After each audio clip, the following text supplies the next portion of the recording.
welcome to All About the Love with Annie Parker. Today's guest is Miss Jen Madrone.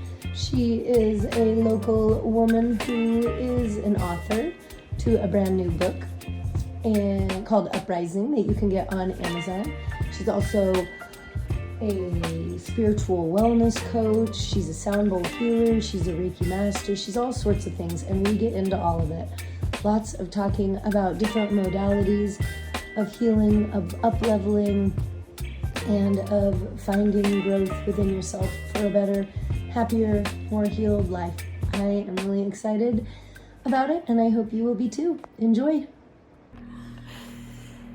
Hello there. This is All About the Love with Annie Parker, and today my guest is Miss Jen Madrone, a very amazing woman with so many talents that we're going to talk about today. Welcome. Hi. Thank you so much for having me. You're welcome. Fun to just sit and chat with you. Yeah, it really is. Well, her little ass is on this because on Instagram I saw that you wrote a freaking book, and I'd already loved and known you. This beauty, she does the sound bowl healings up in Humble at mainly Moonstone Beach. Well, we and were in buildings. We were doing a lot of them at Moonstone at the solstice and equinoxes. We kind of got busted at the last one, and was it parking or something of that nature? Yeah, there were too many people that showed up, and they were blocking the road, and law enforcement wasn't very happy about that. Oh, you little scandal. So it's shifting, and we're figuring out something new, but in the meantime, I'm doing Could it be like Clam Beach or something that has a more elongated... That's what we're thinking. Okay. We just haven't... I have not experienced it, but I have witnessed it, from people telling me or from seeing it. Yeah. And so for those of you who don't know what she's talking about, yes. it's the gong baths on Moonstone Beach that we were doing on the equinox and the solstices. And there would be anywhere from 12 to 15 to 20 gongs and as many gong players as I could gather. And it was just a community offering that I started during COVID because we all needed... Oh, is that when it started? Mm-hmm. Oh, Yeah. okay. Yeah. But you had done...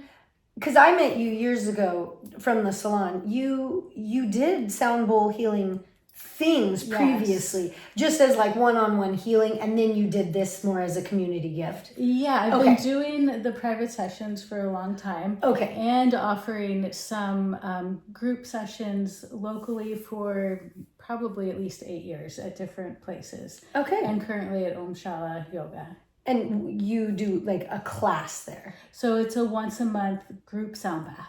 So everybody comes and lays down and brings their mats, and it's about an hour and a half of sound healing. And so how is Moonstone different than what you're doing at Om Shala? So Moonstone is just gongs. Okay. And multiple gong players. And it's... At Om Shala, it's just you. At Om Shala, it's just me. Okay. And it's my gongs and my singing bowls and chimes and drums and all the things. Okay. So it's a little more intentional and meditative as opposed to the beach, which is just a beautiful, amazing. Yes. We don't need all of that stuff because we have the ocean and we have, the community, and they're totally different, but both super powerful and lots of fun. Yeah.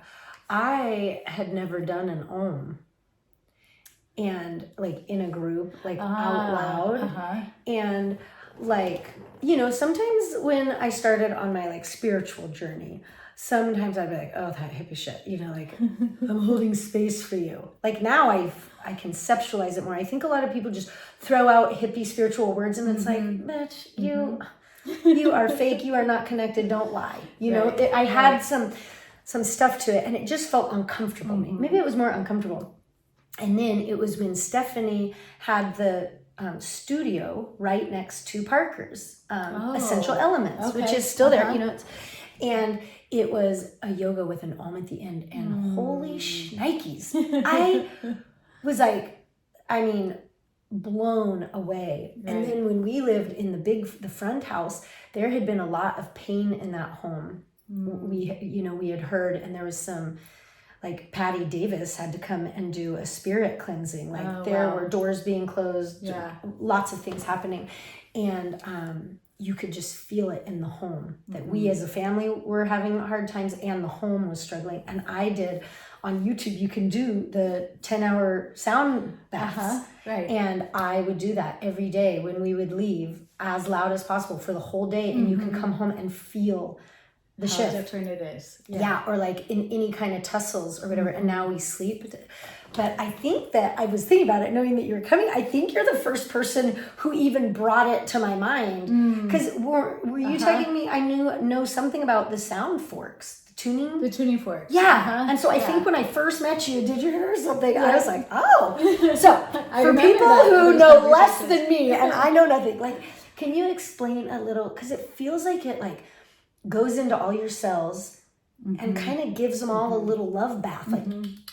Okay, you're good. And just move, like, is that what's happening? Are my cells being made out with my sound? Kind of. Basically. Pretty much.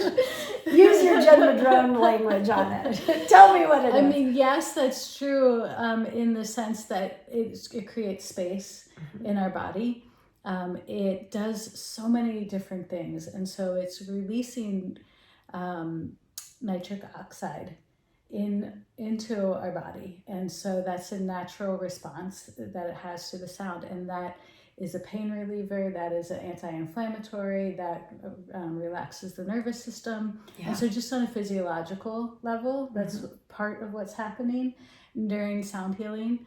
Now when you say sound healing, is it because of the certain like frequencies that the sound that your instruments do? I mean, music is healing. Right. That's something that music anybody, no matter how, but and the Om is sound healing because it creates an effect in your body. It's definitely some instruments are more prone or likely to produce those effects that I was talking about. And the physiological effects, the calming the nervous system. And there's a lot of different reasons for that. And some of it is entrainment. And so our cells of our body are being entrained with the music, which calms down, it slows down all of the systems of the body. Part of it is resonance. We're resonating with the energy of what's being presented to us. Like in the manner of like salt on a vibrator, how it changes to different types of music, has a different showing or representation with an angry or a happier. So each of our cells is getting kind of the reaction that the salt. Absolutely. Yeah, it's all vibration. And just like if you ever saw the work that the Japanese man, I'm not remembering his name, but he did the work with water.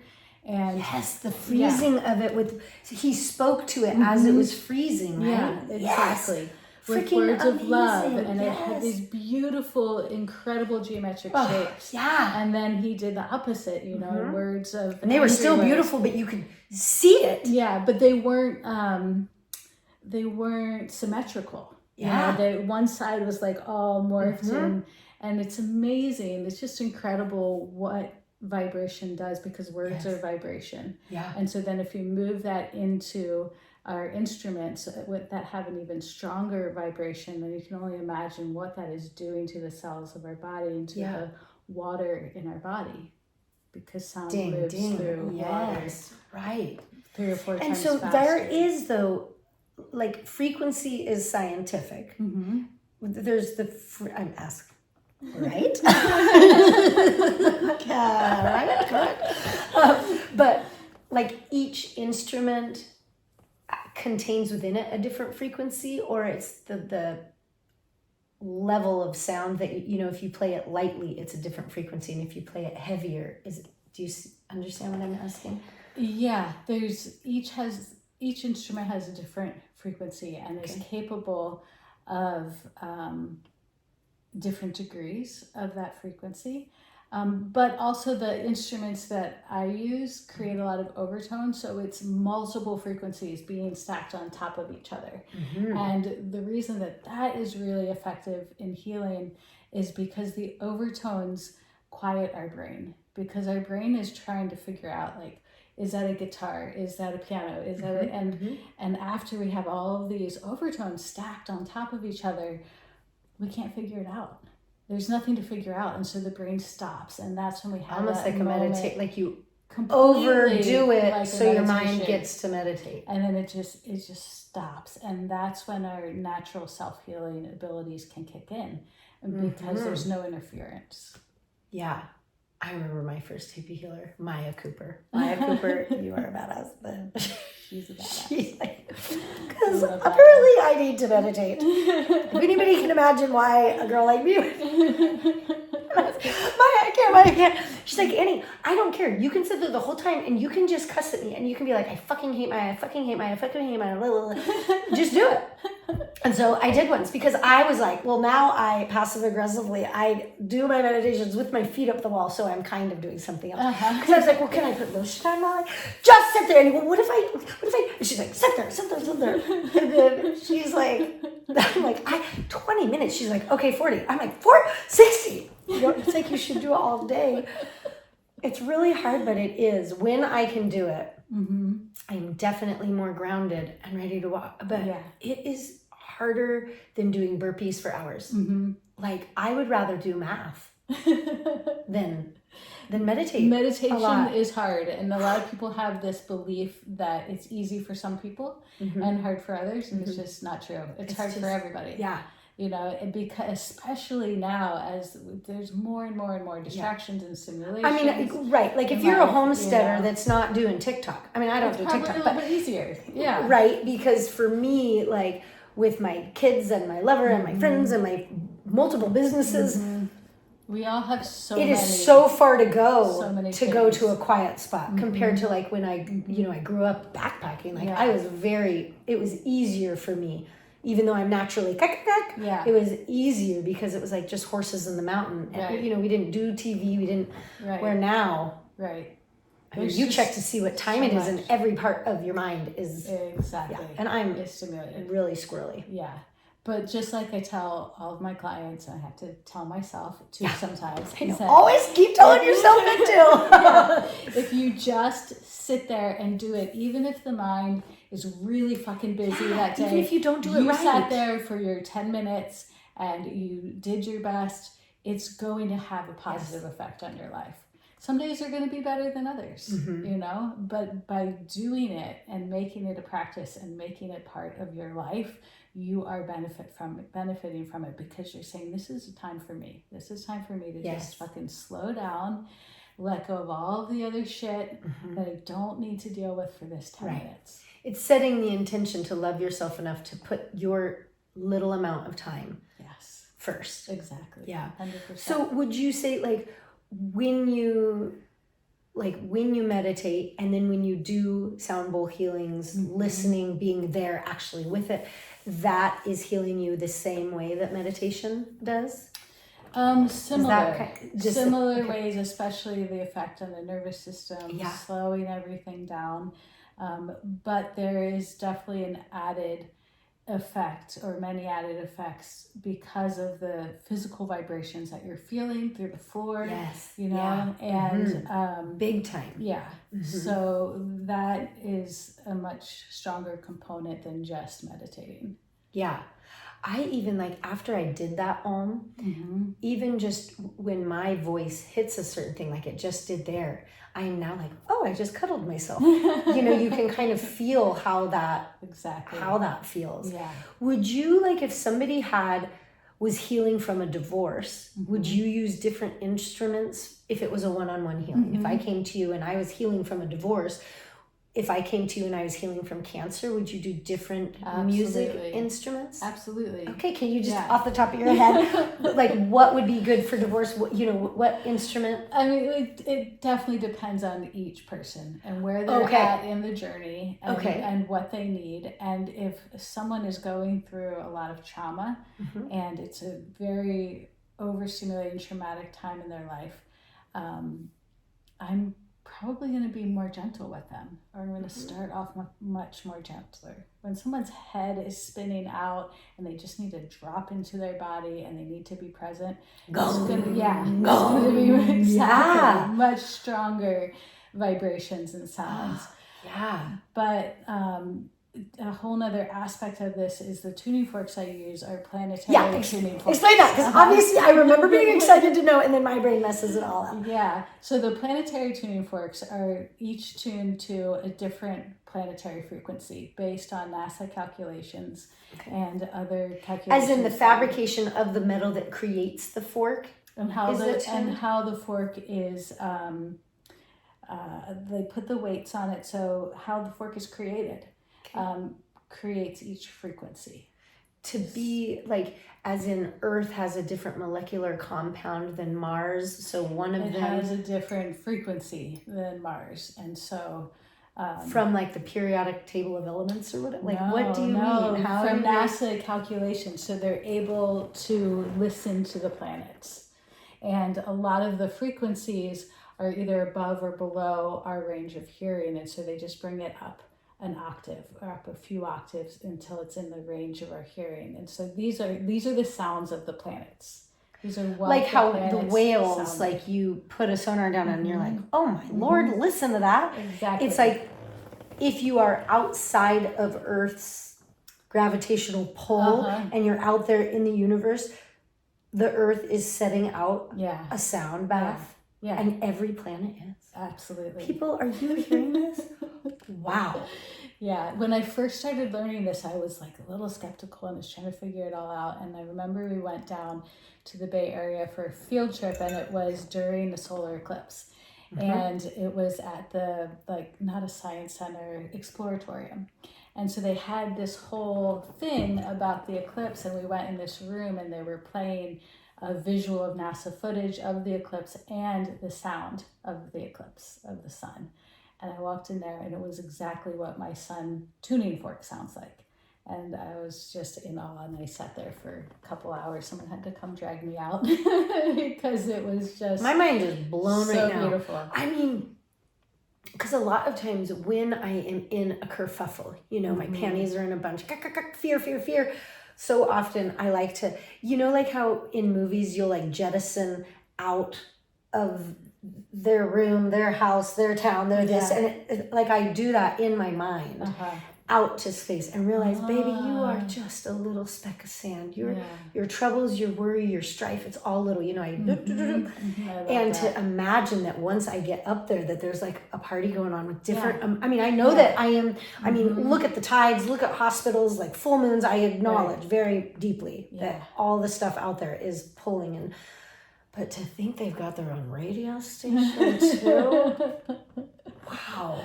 Yeah, it's amazing. And so does that correlate with people's signs and all of that? Because then if you are born on a sun sign, your sound, your frequency is different? That's a whole nother way. So yes, it's a whole nother way that you can use the tuning forks is astrologically, and that's not something that I'm trained in personally. I can kind of play with it a little bit. Right. But more of the way that I use it is matching frequencies. And so I know what each frequency does in the body and what the archetype is. Like how many frequencies?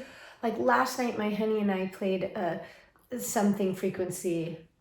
You know, it seems like how big is the range? Like I'm not very much with numbers, but I knew I wanted frequency, you know, so I just clicked it. I don't remember what it was, but how many numbers and frequencies are there? Like all the planets have their own one, but what are the other, when you're saying?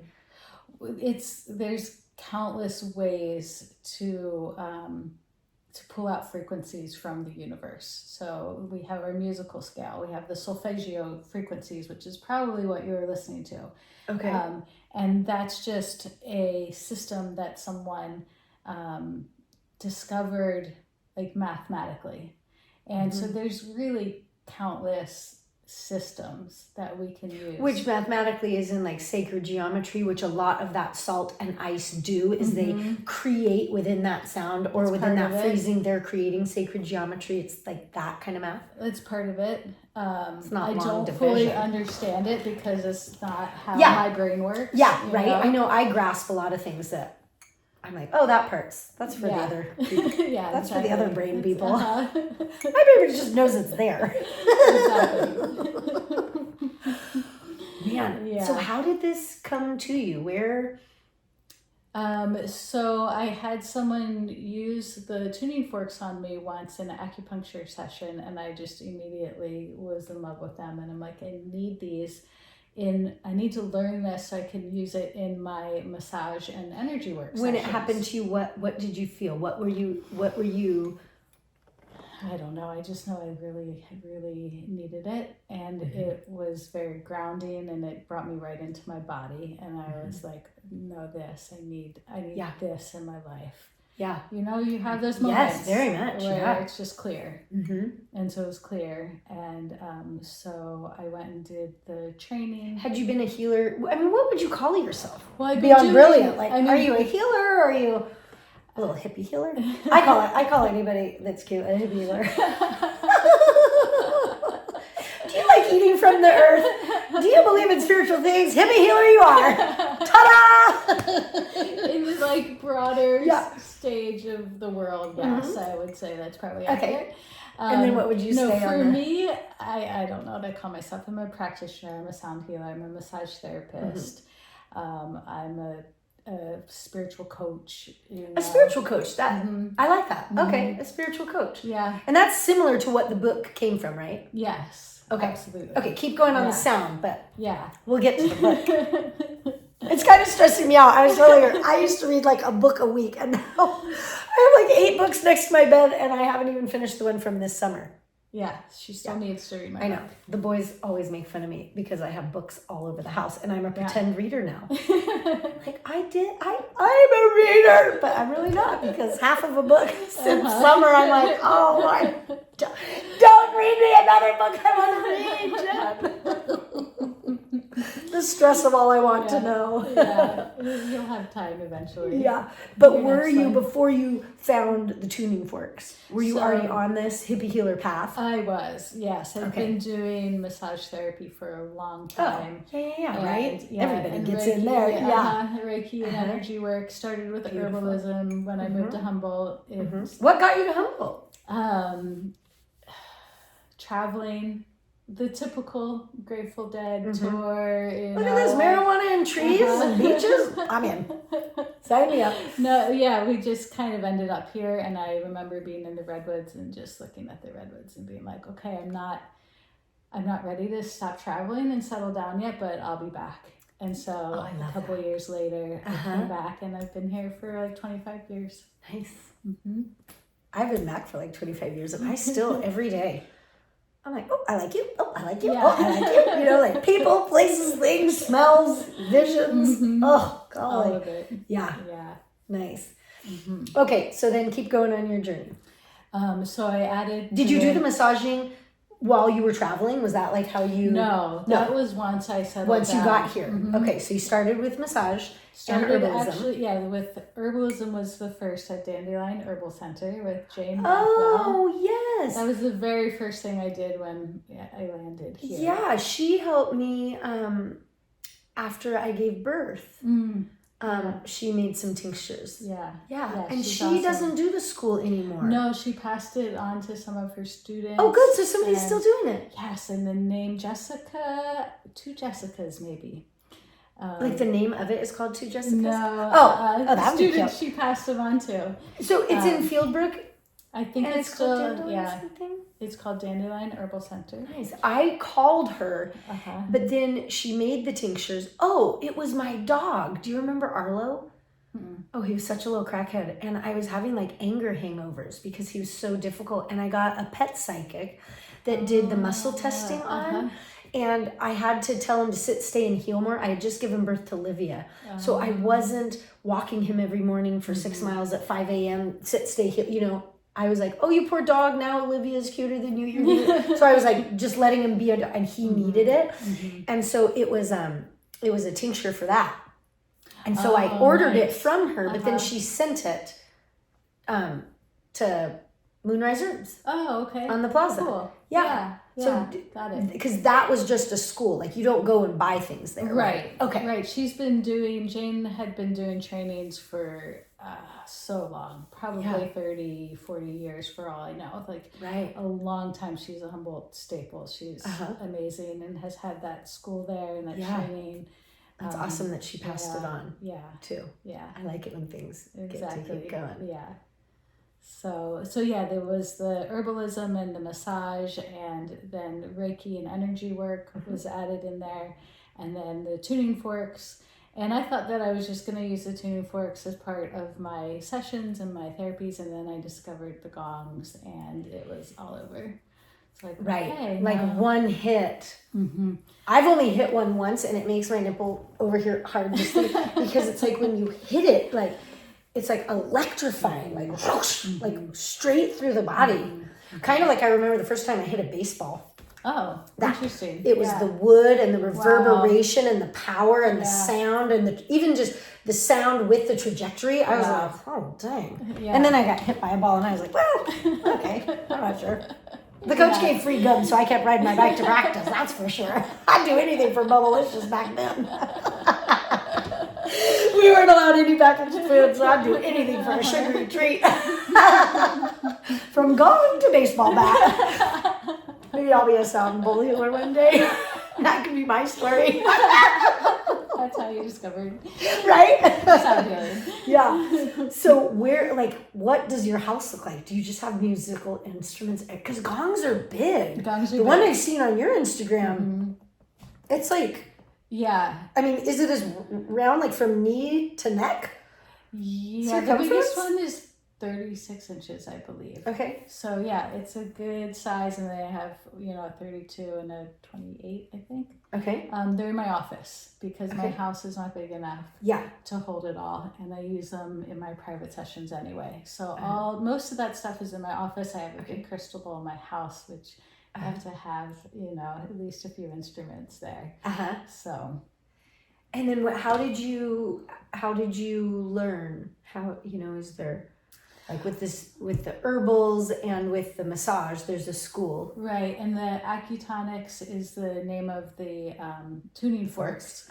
And so that's a whole healing system. So I went to a school down in the Bay Area, West Coast Acutonics. So is Acutonics the name of the company that makes some forks, or is Acutonics the name of all tuning forks? It's the name of that system of healing that uses the planetary forks. Oh. So it's a whole system of healing that includes sound healing, planetary tuning forks. We also learn a bit of Chinese medicine and depth psychology. And so it's a whole system focused around using the tuning forks very specifically with individual people for individual healing needs. But through that, I was exposed to the gongs and other sound healing instruments. And we definitely learn a foundation of sound healing because we're using vibration. And so that is what kind of catapulted me into the world of like, okay, now I'm going to do sound healing in a bigger way for more people and more instruments. And it just I just followed the thread, which has been a theme in my life. It's like, I never saw myself as a sound healer, and then all of a sudden, like, oh, I guess I'm that person with the gongs and I'm a freaking podcaster. What the hell? I turned around and I was like, I'm a podcast. What the hell? How did that? Right. I thought I was a horse trainer. I've never even. It's so funny. Yeah. To be like, exactly. Look at this outfit I am that I did not know. And it's so fun. Who made this store? Exactly. And now you're a freaking author. Yeah, and I wasn't expecting that at all either. So within the herbs, the massage, and the sound, is that when you started to do spiritual coaching, which I freaking love that's what that's called. I did. Did that just start to happen because people, like with me, it just slowly started happening because I'm doing your hair. Exactly. Like, oh, that's what she, does it just unfold like that? And all of a sudden you're like, oh, yeah, I have like coaching clients. Well, pretty much. Let's put a fork on them. Yeah. Exactly. Here, you need this. Oh, do you put the fork on? Because I've seen it. It's all metal and it's a handle that has like almost like one of those steak prongs, right? That you get meat off a plate. Like, do you touch with the So ends? there's different kinds. There's ones that are just metal that just have the two things up. Well, they all just have those two. Okay. But the ones that are just metal are high frequency forks, and we use those off of the body in the energy field.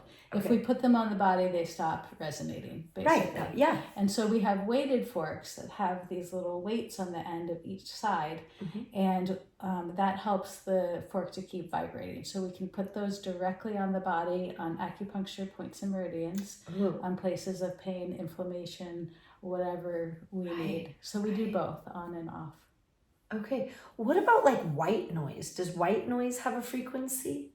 I don't know a whole lot about white noise. And now there's like green noise, and there's there's all these different noises. I've looked at it a little bit, but haven't. Because we got a D-hum in our home, and it really is helping so much just with moisture. Yeah. You know, just we have ours going full time right and now. at the beginning, it felt a little cluttery, the sound.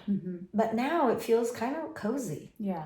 Like I think that's why I'm calling it white noise, because it's where it just goes away, but it kind of fills in the nooks and crannies of something. But I don't feel healed from it. I don't feel that I've gotten, like what we're talking about, like from the Om or from sound bowl healing or the other things I've like witnessed, you know, auditorily.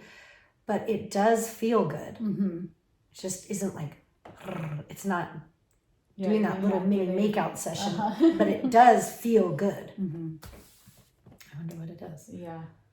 Yeah, and there's different levels. I mean, when I have the fan on in my stove, the stove fan, and you finally turn it off, you're like, oh my God. Oh, I didn't really know.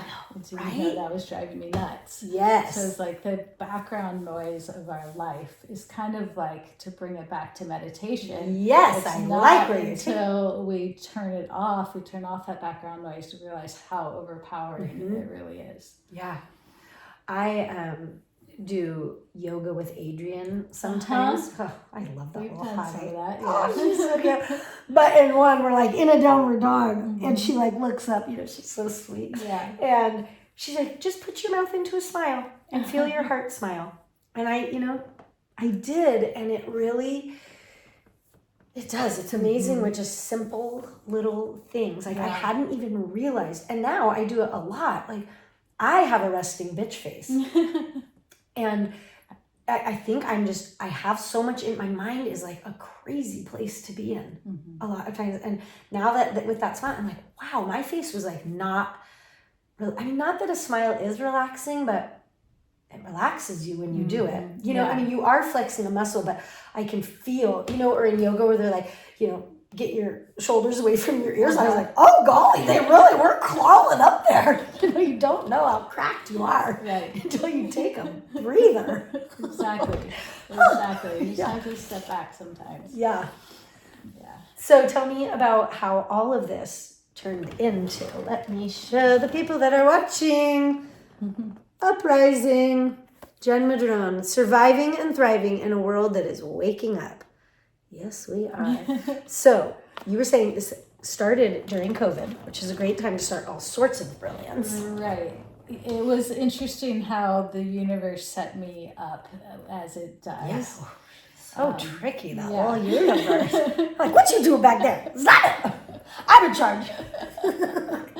Oh, no, I love it. Or not. Yeah, exactly. About a year before the whole COVID mess, I got this hit that was like, oh, I should do online classes. And me as someone who has hated computers, has had a really hard time with technology, I'd much rather be outside or be in person. I was like, this is weird. Like, okay, why do I want to do this? But it's what I feel called to do. So I started exploring it. And I, did a whole online class and had a mentor. Maybe we talked about this. You did it on Facebook. Yeah. Because I was going to start doing the one-on-ones. Look at me remembering things.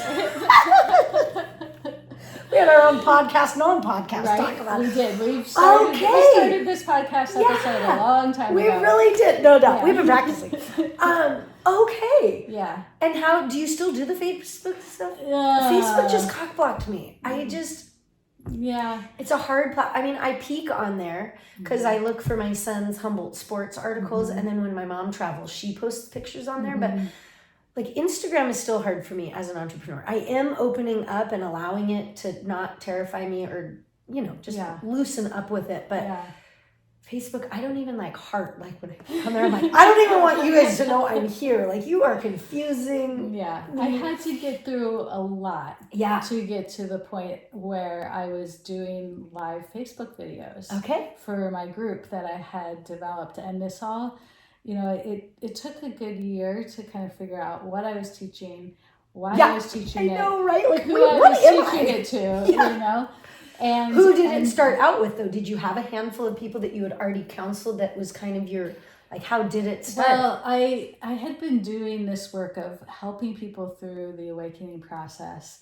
And when you say that, what do you mean? What do you mean when you say by the awakening process? Yeah. So I'm talking about like the messy parts of a huge transformational experience that it's not just going through a divorce or losing someone you love. Sometimes those are catalysts for it. I love that word.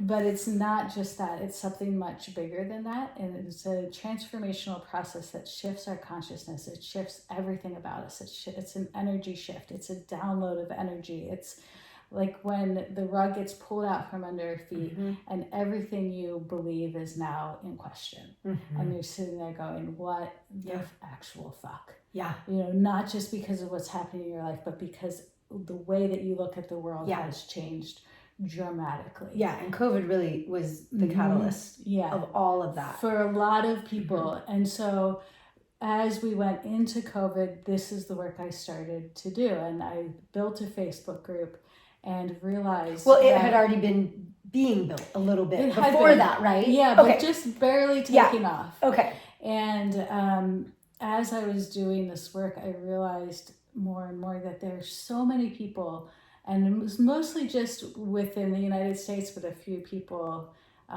outside of the states that I worked with, but all over the place, people who are going through these experiences that had no idea what the fuck was going on, and they don't have the resources that we generally have here in Northern California. People didn't know what was going on, and they had no one who could really walk them through it. And at this point, so many years ago, I don't even know how many years ago it was at this point, but there wasn't as much information online about spiritual awakening. Even people that I knew in my community and friends here were like, what are you talking about? Like, I haven't even heard that phrase before.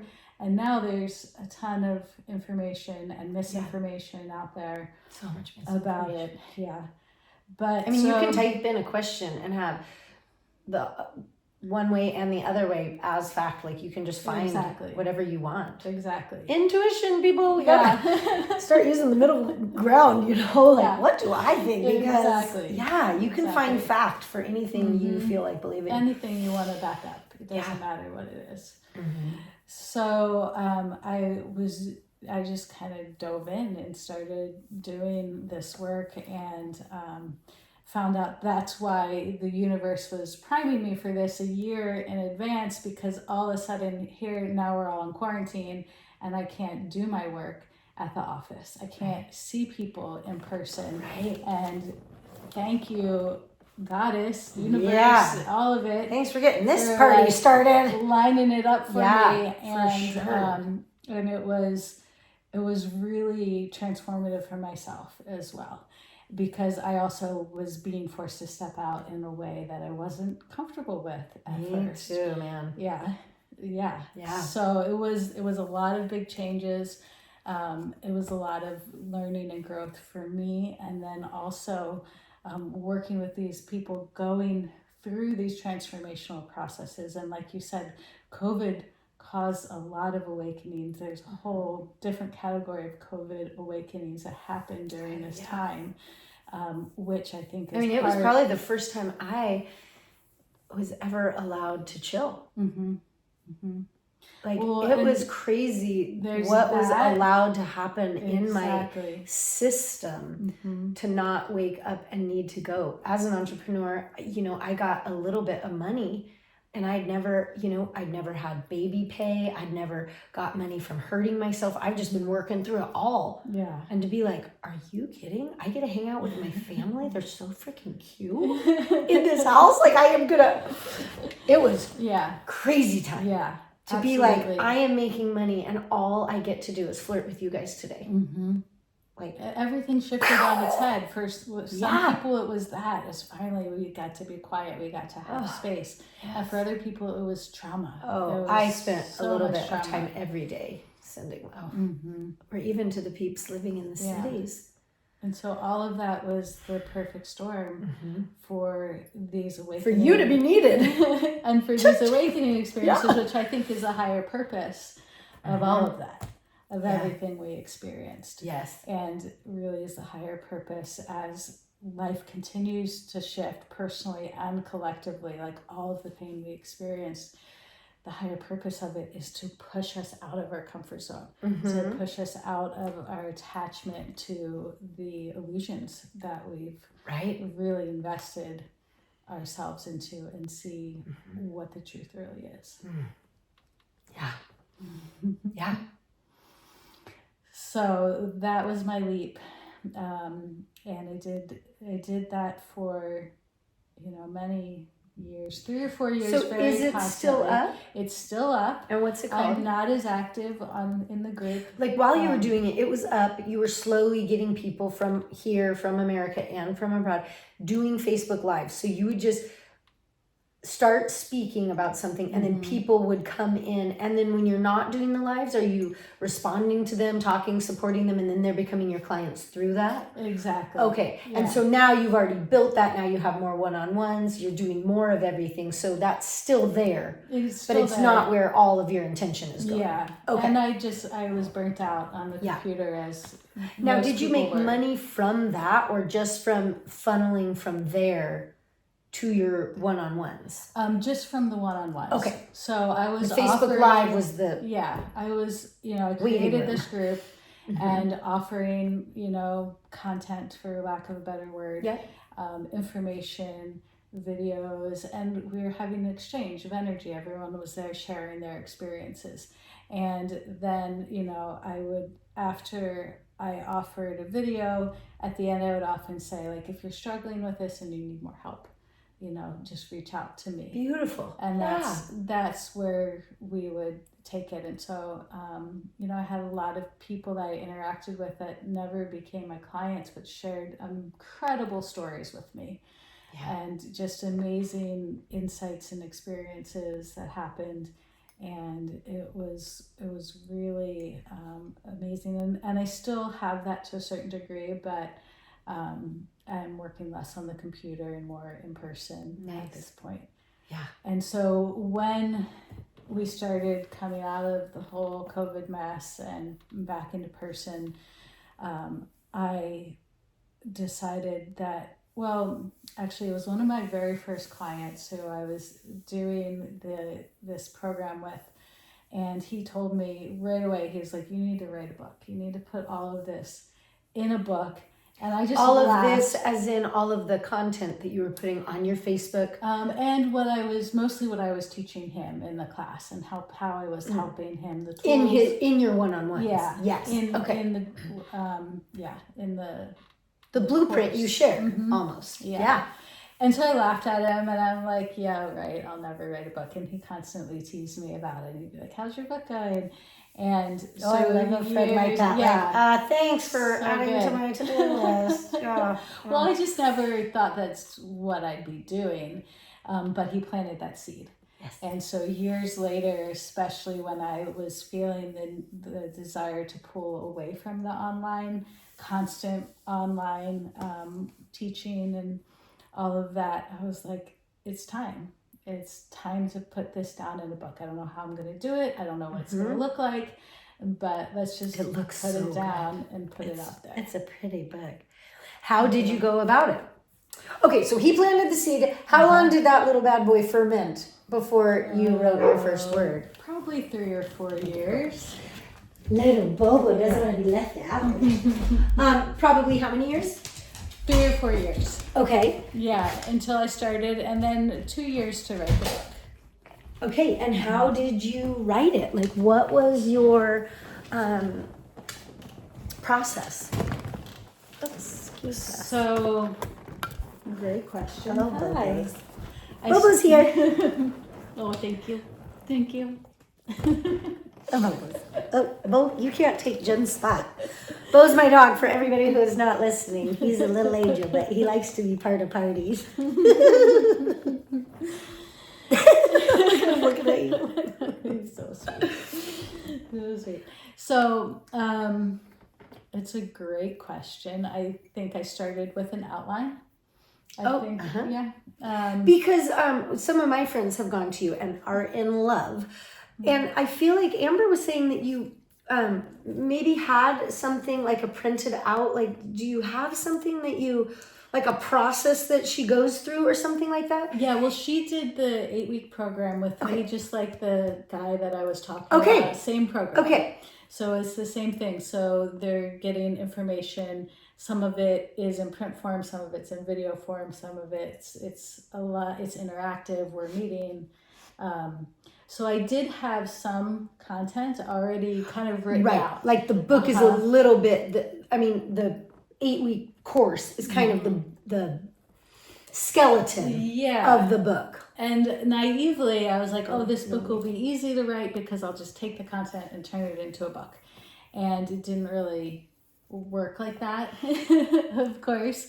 Not all of the content from the course is in the book, and a lot of things that aren't in the course are in the book, because once I sat down and I wrote out what I wanted to include, and then I just gave it over to Spirit, and I was like, okay, let's see what happens. And I just started doing my best to channel the information that wanted to come through. It was, it ended up being a little different than what I expected. And it needed to be in a different voice than the content of a, program or more of a story. Class. Yeah, it needed to be it needed to be in more of a personal storytelling type form.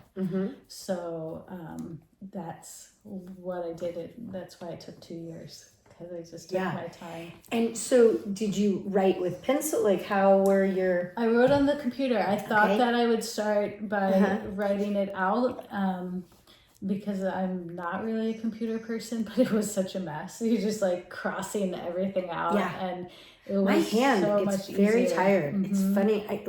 We used to have our fingers were a little calloused from always holding the pencils. Right. Now, like, if I'm past a couple pages, I'm like, I'm out. My right finger's out of shape. I need like new skin. Right. So I ended up using the computer, and it was great. And I actually really loved it. And I really loved all of my time that I was able to just sit with my thoughts, with the energy coming through me, and be creative. And then did you have somebody edit it? How does that process? I did. I had one of my clients, amazingly enough, one day I mentioned that I had just started writing a book, and she's like, well, I'm an editor. And I was like, I didn't know that. She's like, well, I want to edit your book. And so she helped with the initial editing. She wasn't able to go all the way through, but she really helped me find my voice. She helped me find my footing. She was kind of like a writing coach for me in a lot of ways. And you just had like college English, high school English before, right? I did a couple of years of college, but at this point, with all the texting and stuff, I don't even know. I just use ... which are called ellipses, if you want to know. But oh my word, what is a paragraph? I'm a run-on sentence, people. I bet. Yeah. Can you just be my writing coach, not my editor?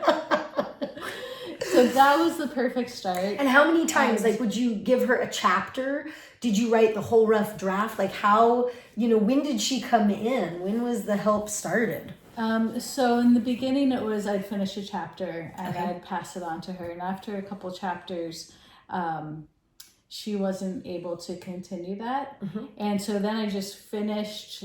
I could reach out to her for help, but I just finished the whole rough draft, and I gave it to a couple people to read through, and then I wrote the final draft, and then I got an editor. I hired a woman who is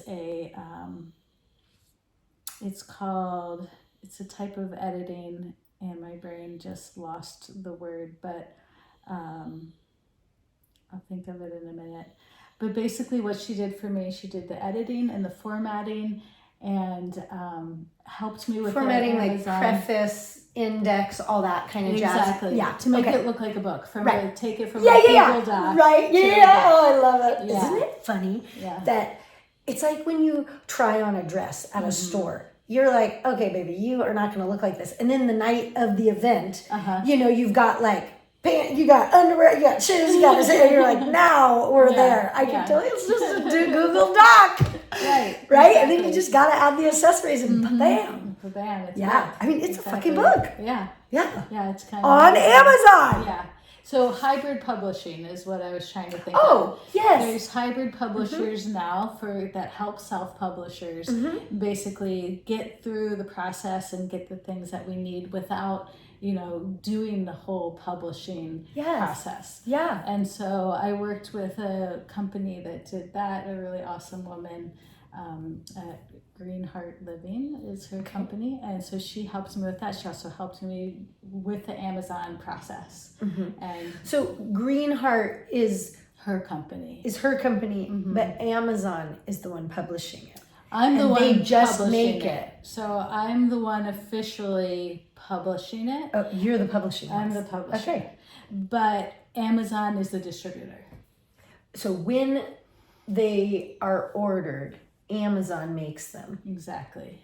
Fabricates them and ships them. Okay. Yeah. Because I'm doing that with my clothing and stickers and art prints and stuff now, instead of me buying a bunch and then sitting with them, hoping that I have the right size or color combo that people want. Exactly. Now people just order from them.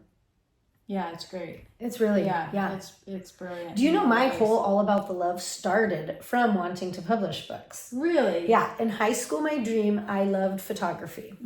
And my plan was, my first 2 cars were Bugs, like late 60s, early 70s Bugs. And I wanted a VW bus. And I was going to take my camera. And I had, the question changed quite often, but I wanted to drive around America taking pictures of people anywhere. Black and white close-ups. So it was going to be like a coffee table book. And on one side, a black and white photo, everyone the same, from like clavicle up, plain background. So it's everybody kind of looking the same. And then I was going to have a bunch of worksheets that say your name, your age, where you live, and then room for a paragraph to answer the question. And the question was going to be the name of the book. So then you would flip through it and you'd get to see where people came from, what their opinion was, their writing, so much about it. I love that. So I was going to do that. That ended up, the VW bus didn't have brakes. That was a bad idea. I went to France, did different things. But then it was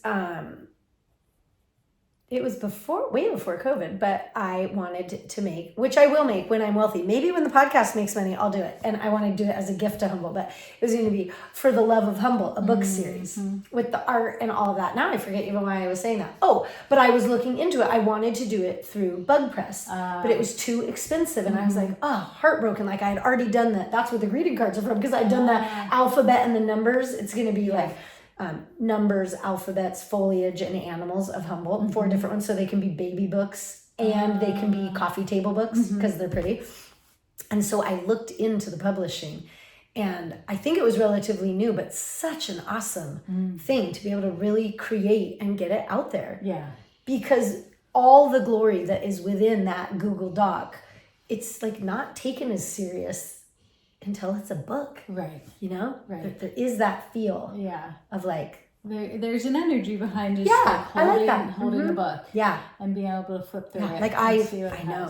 I get the little Kindle things, but I just love it's book. on Kindle. And I saw that. On the audiobook. Yeah. But so tell peeps, what do you want to tell them about it? Who is this good for? This book Smart people that want to heal, obviously. Obviously we know that. Yeah. It's for anyone going through the awakening process, wanting help, support, understanding of like what the fuck is going on, what to do next, how to how to harness everything that's happening in your life for your own healing and transformation. And it's for anyone who's just curious about the spiritual awakening process that is happening on a collective and planetary level.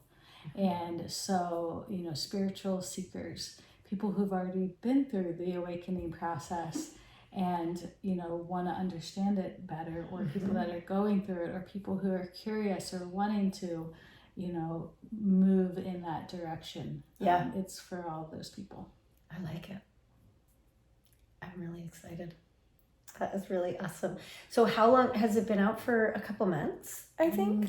Maybe 2 months. 2 months? Yeah, about 2 months now. Okay. Yeah. Awesome. Yeah. And then why don't you give a little of your ditties? Like, how do people find you? You can get the book on Amazon called UpRising. Where else can people do you sell it anywhere locally? I'm working on that. Because then you would almost have to order them from Amazon at your whatever Which I'm rate. Doing. Yeah. Okay, because that's what I was thinking of doing, is ordering some of my products that I sell online, just to have. buying them to have here. So when people are here, and so I don't know they how can it is get it right away. With products, but you can, with books, you can order author copies, and I'm only paying the printing fee. Beautiful. So you shouldn't have to pay and then you full, can, whatever they want to buy, you get those. Awesome. Right. Okay. So right now, I am working on getting them in a couple different local stores, but they're not in the stores yet. But there's some at the Arcata Healing Arts Center. There's some in where is the Arcata Healing Arts Center? Right across from the co-op. Oh, with Surya. Yes. Nice. Yeah. Okay. Yeah. He's All in right. there. Awesome. Yeah. Yeah. So there's some in there. There's some at my office in Bayside, and I'll have them at my events. But soon, I'm hoping to have them hopefully in the local bookstores. Moonrise, hopefully. Yeah. Perfect place. Yeah. It's just taking a minute to get it out to different places. Things We're take working on it. minutes. They do. They really do. I'm really learning to just be like, just enjoy right now. I'm trying. I'm really always so forward moving, cracky fast. It's really like, baby, right now. Like just.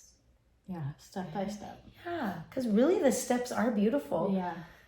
It's definitely a skill I am excited to be working on, of like, what is happening right now? Yeah. Like, you're really just fine right here, right now. And being in the present moment is the only place that healing can happen. Bobo helps. Do you see? Really I don't know if we can't even see Bobo anymore, but you can hear him. He always does the deep breaths, so the whole family's like, oh, thanks, Bobo. Little Bobo. It's not hard to get him to snore and snuggle. Yeah. Mama, on the other hand, I'd be like, need a dog like him to chill you out a bit. Well, I feel pretty good about what we've said. Do you have any other little tidbits that you want to share about yourself, your amazingness? Anything new that's coming up? Like, when is the next sound bath that we can... Well, that's a little tricky because this might not come out for a little bit. Well, I'm doing sound baths at Om Shala the first weekend of every month. Beautiful. So I do. And where is Om Shala now that it moved from the brewery, above the brewery? It is is it H Street? I don't know the address. I don't know the street. Look it up. Yeah, it's down towards the marsh, kind of. Okay. Other side of Samoa. I think that scrap store used to be in the same Scrap building. Humble. Oh, yes. Okay. So it's over there, and we do it the first weekend of every month, Saturday and Sunday. Okay. So starting at 7:00. Beautiful. And so you can register on the Om Shala website. You can register with the link in my Instagram bio. And what's your Instagram? It's Inner Alchemy Healing and Sound. Okay. I have two. There's another one is Dreaming Ourselves Awake, and that's more of the spiritual awakening stuff. Okay, I don't think But I if follow you that. do And we'll put it in the show notes. You don't have to pull over and get your Post-its out. And MJ, not me. MJ will professionalize. She'll give you the deets. Nice. Yeah. Awesome. So, and just putting in Jen Madrone should get you there too. Okay. So. And what I am liking to ask people is, what is your gift? What are you on the planet for? And also, what is your favorite golden nugget of wisdom? You know, for me, each chapter of my life, I have a new saying, thought, mantra, even if it's just a new understanding. Mm-hmm. Okay. What are your answers to those two, my darling? Question. Mm. All right, so the first one is what I'm put on the planet to do. A plethora of things, but there's also something, like with me kind of going along with this podcast, it's like, I am here just to love. Like since birth, like I just could it out at inanimate and animate objects, and really being like, okay, it doesn't have to be some huge thing like that. And it just helps steer a little bit more when you really can center and be like, what is your, like, let's advance on that. And here I am loving. Yeah. Exactly. So what is your... Yeah. And I definitely, that is definitely your superpower, 100%. Thank you. Thank you. And I think you're there to lead the way for everyone else, because I think that is really everybody's purpose. Yeah. It's all about the love. It is. It's like I named it right. Exactly. Isn't it funny that it was going to be the logo? Well, it was going to be the books. All about the love. It was going to be the slide. It's just, it's like what it is. And now I'm like, well, I guess it's a fucking podcast. And then the foundation I want to make, all about the dreams. And then I want to learn lighting, all about the light. Like, I think I'll just be all about whatever the heck under the umbrella of all about the love. Or maybe it'll just stay Perfect. podcast. I don't know. Yeah, I don't think that's I'll life. say it. It's all about the love. Yeah. So what is yours? So, along with love. I think it's creating experiences. Can you say it again? Okay, we're gonna let's get rid of that. Over. That is really weird. I know. Okay. We were saying, I used to be so polite to Alexa. Now I'm like, fuck you. I didn't ask you that. Yeah. Like when I don't want to buy that. Yeah. I just play the song. Stay out of my business. I know. So not nice now. They could just be like, Mama, you don't have to say please, Alexa. Yeah. And I'm like, fuck you, Alexa. Luke's like, not that way, Mama. You don't have to be abusive. It's inanimate. Right? Yeah. It's hilarious. Don't interrupt my podcast. I'm full of fucking love. Don't need your help. Yeah. Okay. So we were saying, other than the love, yes. Okay. So it's hard to put it into words, but I feel like a big part of my purpose, at least professionally or beyond my family life and community life, is to create experiences for people to return to themselves, to experience who they are on the deepest level. Yeah. So it feels like even when I started doing massage and energy work, I realized like that's what I'm doing I wanted to do. Yeah. And it just has carried over into everything else that I'm doing, whether it's the sound healing. Right? It's always the same. Like I always look around. Like for some reason, this podcast feels like a salon to me. Like it all like you're your own bouquet, even if it changes with the seasons. Exactly. It's like you're still. And what at this moment for this season of your life, what is your golden nugget you get to share with all of us? Golden nugget. Spray it on us, hippie healer. Give it to us. No pressure. Just be poignant and mind-blowing on the cuff. Come on. I know, you should have prepped me. I know, I'm gonna have to change my question. It feels like, the phrase I've been saying is following the thread of life and following what life is presenting me instead of using the mind to figure out what's next, how are we supposed to fix this, achieve this. We just follow the thread of the universe, which is really grounded in our heart. And so I don't know if that's a nugget. That's a big nugget to me. It's a little bit like I was saying about just dropping into right now, like following the thread. When you said it, I imagine the thread goes up, goes down, it goes up, it goes down. It's like, just keep flowing, you know, where with me, I'm like, like just keep following the thread, like just keep going with. For me, a big one that I've really liked is like, I like to play the victim. You know, it's something that I'll catch myself like, what the, no, stop it. So it's like, why is this happening to me? What am I learning right now? Yeah. You know? Yeah. And I think that, that like, no, everything's just fine. Just keep trucking along. Yeah. Whatever is coming to you, no matter what you perceive it to be, it's there for you to keep sewing in. Yeah. Yeah. Yeah. And when we feel lost, when we don't quite know where that trail or that thread is, like dropping into the heart and being still and listening, and it's going to appear. Right. It's all right there. Yeah. And saying yes to life, like when that when that thing appears, when that thread shows us the next path, it's like, fucking do it. Yeah. You know? Yeah. Don't let the mind take it over at that point. Because you were in your heart. Like the universe is brilliant. It's not throwing things. Yes. Yeah. Yeah. You were in your heart when you heard it. Yeah. Stay there and keep moving. Yes. Don't move into the head. Don't move into fear. Don't move into doubt. Don't move into like what ifs. Just fucking do it one step at a time. That's you only need courage for one step. You know, like just muster up some courage and then take a breather and get back at it. Yeah, exactly. Well, I appreciate you. I love you. Yay, Humboldt County. We got Jen Madrone out here, hippie healing the world. Awesome.